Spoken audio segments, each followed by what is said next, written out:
자, 이제 다섯 번째 동영상입니다. 다섯 번째 동영상입니다. 자, 이번 시간에는 전근대 한국 사이의 그 세 번째 중앙집권적 영역국가로 발전한 삼국에 대해서 살펴볼 수 있도록 하겠습니다. 18분이네요.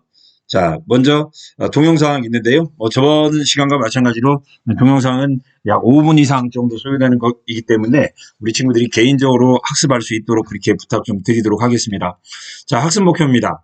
삼국이 중앙집권적 영역국가로 발전하는 과정에서 나타난 공통된 특징을 오늘은 이제 여러분들이 온라인 그 동영상으로 강의를 듣고 있습니다만은 나중에 오프라인으로 교실에 수업을 할 때는 모드 학습을 통해서 중앙집권 영역국가의 특징을 여러분들이 모드별로 발표할 수 있도록 그렇게 해보도록 하겠습니다.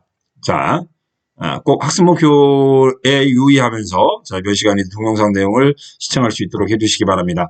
연맹체 국가와 중앙집권적 영역국가, 중앙집권적 영역국가로 발전한 삼국. 초기 삼국은 5부 내지 6부의 연맹체 국가로 발전하였다. 우리 저번에 5부 하면 어느 나라였어요? 부여라든가 아니면 고구려, 5부족 연맹체였죠? 6부의 가장 대표적인 나라는 신라입니다. 신라. 경주지방에 6개 부족이 있었다고 그랬잖아요. 요 연맹체 국가, 연맹왕국이라고도 하죠. 대표적인 나라 부여였죠. 한가운데 왕이 있고 지방은 사출도, 마가, 우가, 저가, 구가. 자, 요 나라는 일단은 아직까지는 왕권이 어때요? 약합니다. 그래서 국왕을 대가들이 선출을 했고요. 대가들은 지방을 독자적으로 통치를 했습니다. 즉 왕이 마가, 우가 지역을 왕이 통치하지 못하죠. 왕은 여기 한가운데 중앙만 통치를 했고요. 요 지역은 우가의 대가들이 직접 통치를 했습니다. 자, 흉년이 들면 국왕이 책임을 졌고요. 그럴 정도로 왕권이 미약했지만 상대적으로 이 사람이 왕인 이유는 요 5개의 부족장 가운데 가장 힘이 세기 때문이죠. 가장 힘이 세기 때문에 왕이 됐다. 그래서 왕권이 중앙집권적 국가에 비해서는 약하지만 그래도 왕권이 강했기 때문에 부여라는 나라를 보면 순장풍습은 있었다. 순장풍습도 있었다라고까지 우리 저번에 이야기를 했었어요. 왕권이 중앙집권적 영역국가에 비해서는 상대적으로 약한 겁니다. 자, 이들 이들 초기에는 연맹체 국가로 시작했지만 이들 국가들이 서서히 영토가 확장이 되면서 아마 새롭게 땅을 차지하게 됐다. 그러면 그 땅을 지방 대가들이 차지를 했을까요? 아니면 왕이 차지했을까요? 왕이 차지했을 가능성이 그만큼 높은 거죠. 그러다 보니 시간이 가면 갈수록 영토가 확장되면서 왕이 지배하는 영역들이 넓어진 겁니다. 넓어지게 되면서 그동안 이제 왕이 통치하지 못했던 지방의 대가 세력들이 지배하고 있었던 지역까지도 왕들이 이제 어때요? 서서히 통치하게 되는 거죠. 자, 영토 확장 과정에서 왕권이 서서히 강화되어 갔다. 그래서 왕위 세습. 여기서 이야기하는 왕위 세습은 맨 처음에는 아까 저 연맹 국가는 왕을 뭐 했다고 그랬어요? 선출했다고 그랬죠? 왕권이 미약할 때는 선출입니다. 그런데 왕권이 강화되면 세습입니다. 근데 이 세습도 맨 처음에는 형제 상속, 즉 형이 죽으면 동생이 왕이 되는 거에서 시간이 더 가면 갈수록 이제 형이 아니라 아빠가 죽으면 아들이 되는 형식으로 세습도 발전하게 됩니다. 그 다음에 관등제의 바탕을 둔 중앙집권적 관료 조직을 마련하게 됐고요. 지방행정 조직을 정비하게 됐고요. 또 이 와중에서 신분제가 마련됩니다. 원래부터 서울에 있었던 사람들은 신라식으로 따지면 뭐가 될까요? 원래부터 왕족은 성골이 되겠고요. 그 다음에 또 신라에 살고 있었던 족장 출신들은 뭐가 됩니까? 진골이 되겠죠. 그 다음에 지방이 있었던 세력들은 신라식으로 따지면 뭐예요? 지방의 족장들은 육두품이 되겠죠. 그 지방 족장의 관리들은 뭐가 될까요? 오두품이 되겠죠. 아니면 더 먼 곳에 있는, 아니면 더 작은 지역의 부족장의 우두머리는 뭐가 됐을까요? 이제 뭐 사두품이 됐겠죠. 뭐 이런 식으로 중앙집권적 영역국가가 되면서 신분제도도 마련이 됐고요. 그 다음에 이걸 이제 어때요? 법으로 못 박아야겠죠. 꽝꽝꽝. 법으로 못 박으면서 뭣도 만들어지게 되는 거예요. 법, 율령도 만들어지게 되는 거죠. 그러니까 중앙집권적 영역국가 특징입니다. 첫 번째, 왕권이 강화됩니다. 왕권이 강화된 건 왕이 세습을 통해서 나타나게 되겠고요. 그 다음에 두 번째로는 관등자와 같은 이제 어때요? 관료 조직이 마련됩니다. 세 번째, 신분제도 마련됐고요. 네 번째, 율령이 반포가 됩니다. 다섯 번째, 뭣도 만들어질까요? 이걸 이제 어때요? 사상으로 왕권 강화를 정당화시키기 위해서 뭣도 만들어집니까? 이제 불교도 수용되게 되겠죠. 이제 이런 모습들이 중앙집권적 영역국가가 되겠죠. 아까 가장 높은 사람은 왕이 됩니다. 그 다음에 그 밑에 관료들은 다 누구 밑에 존재하게 됩니까? 이제 왕의 지배를 받게 되는 거고요.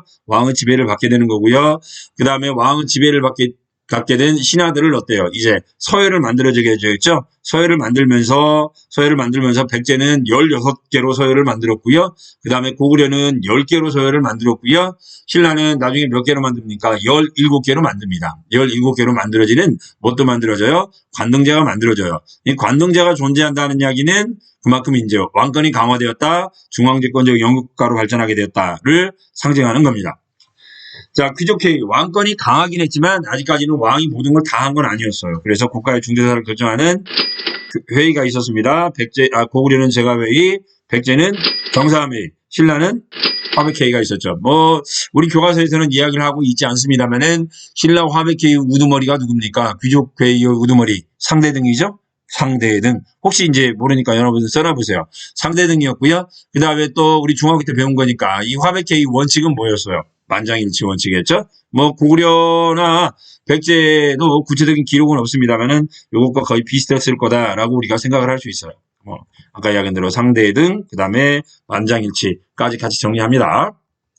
자, 그 다음에 이제, 요런 것들은 이제 우리가 모둠 활동을 통해서 정리해 볼 수 있도록 하고요. 가장 먼저 이제 고구려 사례 보도록 하겠습니다. 고구려, 맨 처음에는 좁은 졸본성, 우리 저번에 봤잖아요. 오녀사성 산꼭대기에 있던 곳에서 좀 넓은 국내성으로 수도를 옮깁니다.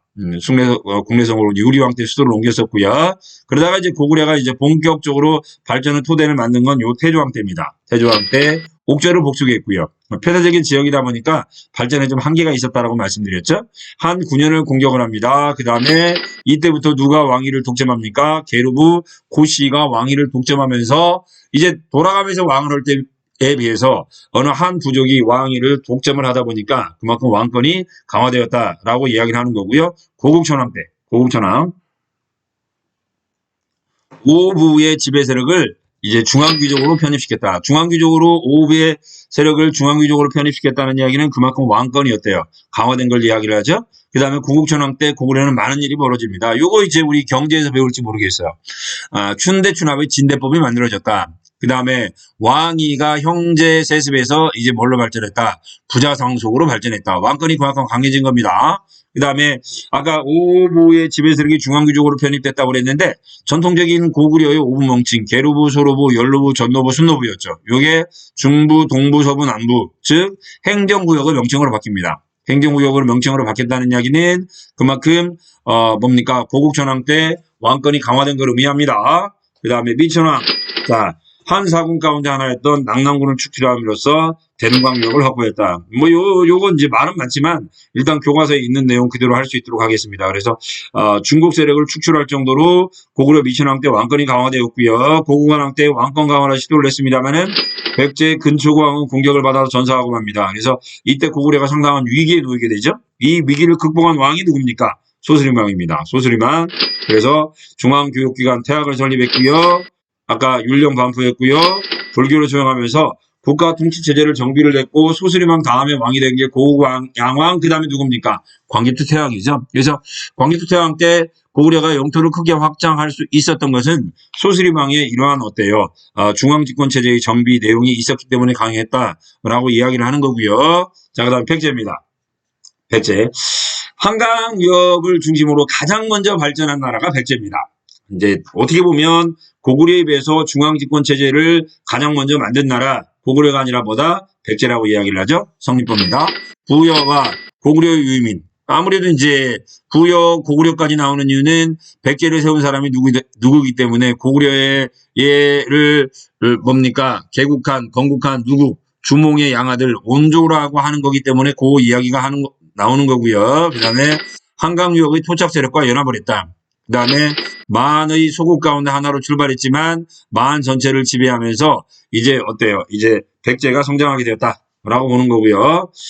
조그마한 즉 한강 유역의 조그마한 소국에 불과했던 백제가 중앙집권적 영토 국가로 발전하게 된 계기를 만든 왕이 누구냐면 고이왕입니다. 고이왕 때 백제는 한강 유역을 장악을 하면서 중국과 활발한 교역을 하게 됐고 그래서 중국으로부터 뭘 도입한다? 관등제를 도입합니다. 그림이 잘못됐네요. 백제의 관등제는 16등급이었고요.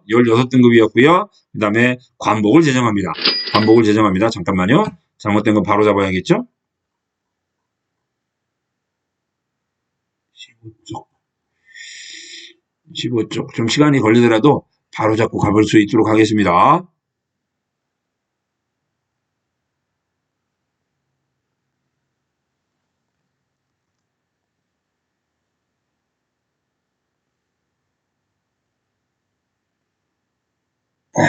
좀 잘못됐었어요. 시간을 좀 까먹더라도. 자, 그래서, 관등재, 요거죠, 요거. 백제 거. 백제 거 보니까, 오른쪽에 있는 거 신라 거 17개고요. 그 다음에 백제는 16관등제로 발전하게 됩니다. 16관등제로 만들어진 게 바로 무슨 왕때냐면, 바로 요 고이왕 때입니다. 고이왕 때. 그리고 뭣도 만들어요? 관등제도 도입을 했을 뿐더러 뭣도 만듭니까? 관복도 만들죠. 즉, 이제 높은 관리, 낮은 관리 있잖아요. 높은 관리, 낮은 관리가 있는데 그러다 보니까 높은 관리와 낮은 관리들 서로 입는 옷 색깔이 서로 어때요? 다르죠. 옷 색깔이 서로 다릅니다. 자색, 비색, 청색. 아까 신라 같은 경우도 자비, 청황 그렇게 관등에 따라서 입는 옷 색깔이 서로 달랐잖아요. 요걸 가장 먼저 만든 나라가 바로 요 백제 고이왕 때입니다. 그 다음에 백제 고이왕 때 이제 어때요? 체제를 정비했고요. 이제 백제가 발전한 건 근초왕 때입니다. 자, 만에 소국을 정복하면서 남해안 지역까지 진출하게 됐고요. 그 다음에 고구려, 아까 무슨 왕이었어요? 고구려 고국원왕을 공격을 해서 전사시켰고요. 이제 백제가 어디까지 진출하게 됩니까? 어디까지 진출합니까? 평양 바로 이남 지역까지 진출하면서 황해도를 장악했다. 그렇게 됐고요. 그 다음에 동진이 뭐 어딥니까? 요 중국 남쪽이죠. 이 당시 중국은 남북조 시대예요. 북쪽과 남쪽으로 중국이 갈라져 있었어요. 이 가운데 남쪽에 있던 나라 동진까지 진출했고요. 산둥반도 진출했고요. 요소 진출했고요. 또 어디까지도 진출했다. 일본 외까지 진출하면서 근초고왕 때 백제는 동아시아의 해상 왕국으로 발전했다. 그리고 이때 백제는 외 왕에게 백제 왕이 선물을 하나 해줬어요. 이게 바로 뭐예요? 하나, 둘, 셋, 넷, 다섯, 여섯, 일곱. 7지도죠. 그래서 7지도가 나오면 무슨 왕입니까? 바로 요 근초고왕이다 라고 보시면 되겠어요. 그 다음에 침류왕 때 백제는 불교를 수용했다. 아까 요 근초고왕, 요 7지도와 연관해서 근초고왕 같이 정리를 해 놓으셔야 됩니다. 자, 그 다음에 이제 신라입니다. 진안이었죠. 진안.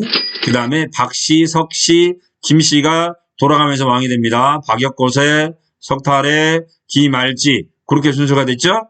그렇게 돌아가면서 왕위를 하다가 내문왕 때부터 김씨가 왕위를 독점합니다. 아무래도 돌아가면서 왕을 할 때에 비해서 김씨가 왕위를 독점하면서 왕권이 그만큼 어때요? 강해졌겠죠. 그 다음에 마리간이라는 칭호를 사용했는데 신라는 왕 이름이 굉장히 많았습니다. 그래서 박역거사 때는 거서간, 족장을 의미합니다. 그 다음에 남해왕 때는 다 함께 차차홍을 썼어요. 두 번째 왕.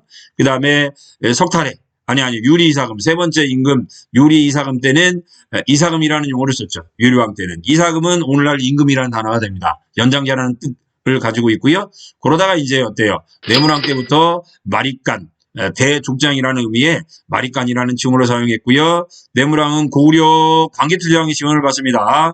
광개토대왕의 지원을 받아서 어디를 공격하냐면 가야를 공격을 합니다. 금강가야죠. 가야를 공격해서 그동안 상당히 오랫동안 신라를 괴롭혔던 백제, 가야, 외 연합 세력에게 큰 타격을 줬고요. 이때 광개토대왕이 신라 내무랑을 도와서 신라를 도와서 가야를 정복했다라고 하는 것들을 보여주는 증거 가운데 하나가 요 호우총에 있는 호우명 그릇입니다. 여기 보면 광개토대왕의 이름이 써 있는데요. 요 그릇이 나온 게 어디냐면 신라 경주에 있는 무덤에서 나왔어요. 그 무덤 이름을 우리가 호우총이라고 하는데 왜 하필이면 신라에서 이런 무덤이 나왔을까? 바로 광개토대왕의 도움을 받아서 내무라의 왕권을 강화한 증거로 이야기를 합니다. 자, 그 다음에 신라는 지등왕 때 나라 이름을 다시 신라로 바꿨고요. 왕호를 중국식으로 해서 이제 왕이라는 칭호를 사용합니다. 그래서 지등왕 때에는 상당히 많은 제도를 어느 나라식으로 바꿨다? 중국식으로 제도를 바꿉니다. 중국식으로 제도를 바꿨다. 무슨 왕입니까? 지등왕입니다. 그 다음에 우경을 보급했고요. 우경은 뭐예요? 소죠, 소. 자, 소를 이제 농경에 이용하면서 농업 생산량이 크게 향상이 되었고, 지정왕하면 우리 뭘로 유명해요? 울릉도 동남쪽 백길 따라 200리. 자, 울릉도 우상국을 정복한 것 또한 지정왕입니다. 그래서 신라는 요 내무랑 지정왕의 활약에 힘입어 버품왕 때 중앙집권적 영역국가로의 발전을 이제 완성을 합니다. 율령반포합니다. 17개 관등 아까 봤죠? 아이고 또 잘못되네. 17개 관등 마련했고요. 그 다음에 골품제 정비했고요. 골품제가 마련이 된 거 바로 이 버품왕 때입니다. 그 다음에 금강가야 정복합니다. 그 다음에 불교까지 공인합니다. 불교까지. 그러니까 신라에서 상당히 많은 것들이 이루어진 게 바로 무슨 왕 때예요? 바로 이 버품왕 때라고 보시면 되겠죠. 버품왕 때입니다. 그 다음에 가야입니다. 가야는 변환해서 발전을 했죠. 자, 초기에는 6개 가야가 있는데, 이 가운데 이제 금강가야를 중심으로 발전했죠. 금강가야를 중심으로 발전했고, 이제 어때요? 가야, 변환 때부터 상당히 뛰어난 뭘 가지고 있었어요? 제철 기술을 가지고 있었죠? 제철 기술을 가지고 발전을 하면서 이 동이세를 외라든가 아니면 낙랑 지역에 수출했다고 그랬죠? 나중에는 이제 백제 지역으로도 수출하고 그렇습니다. 이제 그러다 보니까 이 가야를 중심으로 일본 세력도 오고요, 백제 세력도 오고요, 낙랑 세력도 오니 이들을 이용해서 가야는 어디를 공격을 했던 거예요? 신라를 공격을 했던 거죠. 그러다가 이제 신라가 견디다 못해 아까 내무랑이 누구에게 광개토 대왕에게 원병을 요청했고요. 그래서 광개토 대왕은 군사 5만을 주어서 이제 어때요? 금강가야를 공격을 합니다. 이때 광개토 대왕, 내무랑 연합군이 고구려를 공격했고 그러면서 금강가야의 세력이 약해지면서 가야의 세력이 바뀝니다. 어디로? 금강가야에서 대가야로 바뀌게 되는 거죠. 대가야로 바뀝니다. 그래서 섬진강 하류의 소백산맥 서쪽까지 세력을 확대하면서 발전을 하다가 나중에 신라 진흥왕 때 신라 진흥왕에게 병합되면서 멸망하고 맙니다. 신라 진흥왕에게 병합되고 맙니다. 그렇지만 가야는 중앙집권적 영토국가로는 완전히 발전하지는 못했지만 특히 가야톡이 있죠. 가야톡이. 시에키톡이라고 하는데요. 가야토기가 대단히 발전했고 이 가야토기가 신라토기 발전 아니면 외토기 발전에 커다란 공을 세우게 됩니다. 큰 영향을 줍니다. 오늘 여기까지 갔습니다. 자, 마치도록 할게요.